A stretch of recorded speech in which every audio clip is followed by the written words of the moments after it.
આપણે આમ તો માધવદાસજીનું ચરિત્ર ચાલે છે, પણ આજે મેં ગીતા પ્રેસના પર્યાવરણ અંકમાંથી તુલસીજીનું મહાત્મ્ય વાંચ્યું અને મને એ તુલસીજીનું મહાત્મ્ય અતિશય ગમી ગયું છે. એટલે ભક્તોને લાભ થાય એટલા માટે આપણે એ તુલસીજીનું મહાત્મ્ય લેશું. એમાં મારે મુખ્ય વાત એ કહેવાની છે કે તુલસી પ્રત્યેક વૈષ્ણવના ઘરમાં તો હોવી જ જોઈએ. વૈષ્ણવનું ઘર તુલસી વગરનું હોય તો એ વૈષ્ણવનું ઘર અધૂરું છે. કારણ કે તુલસીના પત્તા વગર તો ભગવાન ભોજન પણ સ્વીકાર નથી કરતા. તો તમારા ઘરે તુલસી જ ન હોય તો તમે થાળ ભોગ કઈ રીતે ધરી શકો? અને થાળ ભોગ ન ધરો તો ઠાકોરજીની 3 ટાઈમ સેવા ન થાય, અને ઠાકોરજીની સેવા ન થાય તો તમે વૈષ્ણવ ગણાવ જ કેવી રીતે? કારણ કે તુલસી વગર ઠાકોરજી ભોજન સ્વીકાર કરતા નથી. એટલે તુલસી તો હોવી જ જોઈએ. તો જ ઘરમાં ઠાકોરજી હોવા જોઈએ અને તો જ થાળ ભોગ લગાવવો જોઈએ. એ થાળ ભોગ અને ઠાકોર સેવાનો આધાર છે તુલસી માતા. એટલે તુલસી વૈષ્ણવોના ઘરે હોવી જ જોઈએ. આવી વસ્તુ છે.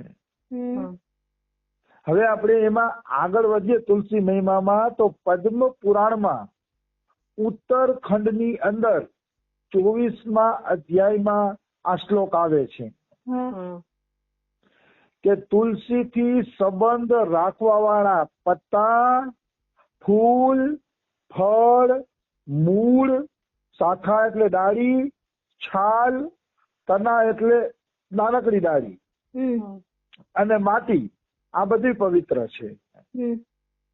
મતલબ તુલસીનું પત્તું જ પવિત્ર નથી, તુલસીનું લાકડું પણ પવિત્ર છે, એનું મૂળ પણ પવિત્ર છે, એના માંજર પણ પવિત્ર છે અને એની માટીને પણ પવિત્ર કીધી છે. જુઓ, તુલસીને બધી રીતે પવિત્ર કીધી. તુલસીના લાકડાને પણ પવિત્ર કીધું. એટલા માટે જ તુલસીની કંઠીઓ વૈષ્ણવો ગળામાં ધારણ કરે છે. જો એમ કીધું હોત કે તુલસીનું પત્તું જ ભાઈ પવિત્ર છે અને તુલસીનું પત્તું ભગવાનને અર્પણ કરજો કે થાળમાં નાખી દો એટલે થાળ ભગવાન સ્વીકાર કરીએ છે, બીજા કોઈની જરૂર નથી, તો આપણે એમ માનીએ કે ડાળખી આદિ પવિત્ર નથી. પણ અહીંયા સ્પષ્ટ લખ્યું છે કે ડાળખી, એના મૂળિયા, ત્યાં સુધી કે એની માટી પણ પવિત્ર છે. એ માટીનું પણ જો કોઈ તિલક કરી લે તો બધાય તીર્થોમાં સ્નાન કરવાનું ફળ મળે છે. એટલે તુલસીની કંઠી મનુષ્યએ ગળામાં પહેરવી જ જોઈએ, કારણ કે તુલસીનું લાકડું પણ પવિત્ર છે. હવે પદ્મ પુરાણના પાતાળ ખંડના 76મા અધ્યાયમાં જુઓ કેટલી સારી વાત આવે છે. जो दर्शन पथ में आने पर सारे पाप समुदाय का नाश कर देती है. દર્શન પથમાં એટલે તુલસીના તમે દૂરથી પણ દર્શન કરી લીધા તો તમારા બધાય પાપોને બાળીને ભસ્મ કરી નાખે છે, કેવળ દર્શન માત્રથી. એટલે અહીંયા લખ્યું છે કે તુલસી જો તમારા દર્શનમાં પણ આવી ગઈ, આંખમાં નજરે પણ ચડી ગઈ તો તમારા બધા પાપને બાળી નાખશે. એટલો તુલસી દેવીનો મહિમા છે. તો આનો એક અર્થ એ પણ થાય છે કે જો તમે તુલસીની કંઠી ગળામાં પહેરેલી હશે અને આમ બીજે ક્યાંય તુલસી ન દેખાતા હોય તો કંઠીને પણ દર્શન કરી હાથમાં લઈને માથે ચડાવી લેશો તો તુલસીની કંઠી જ તમારા બધા પાપોને બાળીને ભસ્મ કરી નાખશે. નિશ્ચિત, એમાં કોઈ એટલે કોઈ શંકા નથી. પછી શું કહે છે, સ્પર્શ કિए जाने पर शरीर को पवित्र बनाती है. તુલસીનો જો તમે સ્પર્શ કરી લીધો તો સ્પર્શ કરતા વેત જ તુલસી તમારા શરીરને પવિત્ર કરી દે છે. મતલબ શરીરને અંદર અને બહાર બંનેથી તુલસી પવિત્ર કરે છે જ્યારે તમે તુલસીનો સ્પર્શ કરો છો. એટલે કંઠી પહેરવી જરૂરી છે, કારણ કે કંઠી દ્વારા આપણા શરીરને તુલસીનો સ્પર્શ થશે તો આપણું શરીર પવિત્ર થઈ જશે. નિશ્ચિત રૂપે શરીર પવિત્ર થઈ જશે, એમાં કોઈ શંકા નથી. પછી કહે પ્રणाम किए जाने पर रोगों का निवारण करती है. હવે જુઓ, પેલા આવ્યું કે તુલસીના દર્શન કરવાથી જ તમારા બધા પાપ નષ્ટ થઈ જશે. તો આ દર્શન જ કરવાના છે, ખાલી નજરે ચડી ગઈ ત્યાં જ પાપ નાશ કરી દેશે. પ્રણામની જરૂર નથી. દર્શન માત્રથી જ બધા પાપ પાડી નાખશે. પણ માની લ્યો કોઈને ભાવ થયો તુલસીને જોઈને અને પ્રણામ કર્યા તો કે પ્રણામ કરવાથી બધાય રોગોનું નિવારણ કરે છે. માણસ રોગોને દૂર કરવા દવાખાનાના ધક્કા ખાતા હોય છે, પણ સવારના પોરમાં જો તુલસીને પ્રણામ પણ કરી લેવામાં આવે ને તો એ બધાય રોગોનો નાશ કરી દે છે. એટલા માટે જુઓ, આપણા પ્રાચીન લોકો બીમાર ઓછા પડતા, કારણ કે સવારના પોરમાં તુલસીને પ્રણામ કરતા, તુલસીને પાણી આપતા, ત્યાં દીવો કરતા. તો એ આધ્યાત્મિક ભજનના કારણે એ વ્યક્તિ કોઈ બીમાર ન પડતા ને લાંબી આયુષ્ય ભોગવતા છે. અને અત્યારે માણસો ફ્લેટમાં રહેવા માંડ્યા છે. ફ્લેટમાં તુલસીની જગ્યા નથી તો માણસો પણ હાર્ટ એટેક અને જંગલી જેવા બની ગયા છે, અને હાર્ટ એટેકના કારણે મરે છે. શું કામ? તો કે આ બધું વયું ગયું ને એ એના જીવન ઉપર અસર કરે છે. ડાયાબિટીસની દવા અને બીપીની દવા ના અંદર શું કામ ખાવી પડે છે? કારણ કે તુલસીને પ્રણામ નથી થતા. કહેવાનો ભાવ છે કે તુલસીને પ્રણામ કરવાથી એ રોગોનો નાશ કરે છે. એટલે તુલસી માતાને રોજ પ્રણામ કરવા જોઈએ. પછી લખ્યું છે जल से सींचे जाने पर यमराज को भी भय पहुंचाती है. सींचे जाने पर એટલે તુલસીને જો રોજ તમે પાણી પીવડાવશો તો યમરાજ પણ ડરશે કે આ રોજ તુલસીને પાણી પીવડાવી છે, એની પાસે મારે જવું ન જોઈએ. યમરાજ તમારાથી કાપશે, ધ્રુજશે. જે યમરાજથી આખું જગત ડરે છે એ જ યમરાજ તમારાથી ડરીને દૂર ભાગી જશે. નિશ્ચિત ડરીને દૂર ભાગી જશે જો તમે ખરેખર તુલસીને પાણી પાયું હશે તો. પાણી પાવા માત્રથી યમરાજને ડરાવે છે. બહુ મોટી વાત છે આ પણ. અને પછી લખ્યું છે આરોપિત કિए जाने पर भगवान श्री कृष्ण के समीप ले जाती है. આરોપિત એટલે વાવવા માત્રથી. જો તુલસીને તમે આરોપિત કરશો, વાવશો, અથવા બીજાને વાવવાની પ્રેરણા આપશો કે બીજાના ઘરે જઈને તમે તુલસી વાવી આવશો તો એ તમને ભગવાન કૃષ્ણની નજીક લઈ જશે. એટલે વૈષ્ણવોને તુલસી વાવવાની અને ઉગાડવાની પ્રેરણા તો જરૂર આપવી જ જોઈએ.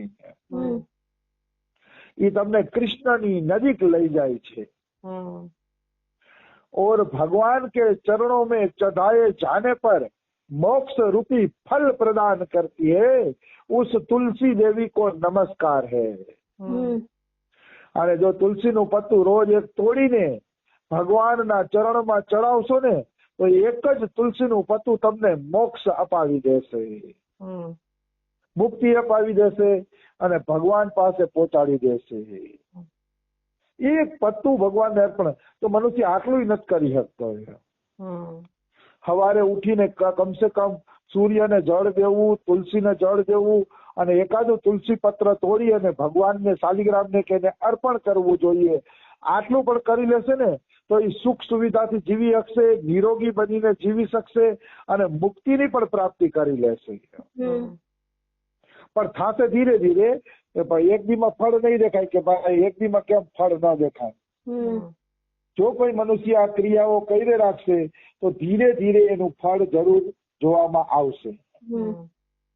પછી પદ્મ પુરાણની અંદર ઉત્તરખંડની અંદર 24મા અધ્યાયમાં કીધું છે કે यदि दाह संस्कार के समय अन्य लकड़ियों के साथ तुलसी का एक काष्ठ भी आ जाए तो करोड़ों से पापों से युक्त होने पर भी वह मनुष्य मुक्ति प्राप्त कर लेता है. બહુ દિવ્ય શ્લોક છે, બહુ જ દિવ્ય શ્લોક છે. અગ્નિ સંસ્કારમાં બીજા લાકડા ભેગું જો તુલસીનું લાકડું થોડુંક પણ એ ચિતાની અંદર આવી જશે તો એ વ્યક્તિએ કરોડો પાપ કર્યા હશે તો પણ એ મનુષ્યને મુક્તિ મળી જશે. કરોડો પાપ કર્યા હશે તોય પણ એની હરકતા હોય ત્યારે એક તુલસીનું લાકડું આવી જવું જોઈએ. દુર્ભાગ્યની વાત છે કે અત્યારે બધા છે ને ઇલેક્ટ્રિક મશીનનો ઉપયોગ કરે છે મળદું બારવામાં. મોટા દુર્ભાગ્યની વાત છે, કારણ કે તુલસીનું જો લાકડું એને નહીં મળે તો એની સદગતિ થવી સંભવ નથી. ભક્તો હોય તો અલગ વાત છે, ગમે એમાં બાળો તો સદગતિ થઈ જાય. પણ જે પાપી મનુષ્ય છે, કરોડો પાપ કર્યા છે, જેને ઓછું ભજન કર્યું છે, એવા વ્યક્તિના અગ્નિ સંસ્કારમાં જો તુલસી ન મળે, તુલસીનું લાકડું ન મળે તેના દુર્ભાગ્યની વાત છે. આવી વસ્તુ છે. એટલે અગ્નિ સંસ્કાર ભલે હું કઉ છું ઇલેક્ટ્રિકમાં કરે તો પણ તુલસી જરૂર આપવી જોઈએ, તુલસી જરૂર મૂકવી જોઈએ. પછી કે જેના ઘરમાં તુલસીનું વન હોય છે એ ઘર તીર્થરૂપ બની જાય છે. વહાં યમદૂત નહીં આતે. મતલબ જેના ઘરમાં તુલસી હોય છે ને એનું ઘર તીર્થ બની જાય છે, ત્યાં યમદૂત આવતા નથી. એમના દૂત એ ઘરને છોડી દે છે જેના ઘરમાં તુલસી હોય છે.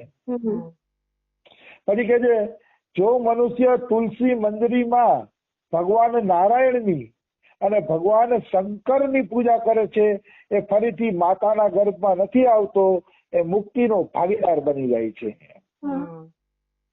મતલબ તુલસી મંદિરી હોય ને એ મંદિરીમાં નારાયણની ભાવના કરવાની, કે મંદિરી નારાયણ જ છે. અને સાચું કા તમને હું દિલથી કહું છું કે તુલસીની મંદરી અને એની બાજુ નીકળેલા બે તુલસીના વૃક્ષને ડાળખીઓને જોશે ને નાની નાની, તમને એમ જ લાગશે જાણે ચતુર્ભુજ વિષ્ણુ છે. તમે કલ્પના કરો તુલસી મંદરીની, તો વચ્ચે છે ને તુલસી મંદરી વિષ્ણુ ભગવાન જેવા લાગશે, અને બે બાજુ તુલસીની નાની નાની ડાળખીઓ છે ને એવું લાગશે કે એના નીચે હાથ છે ને શંખચક્ર ગદા ધારણ કર્યા છે.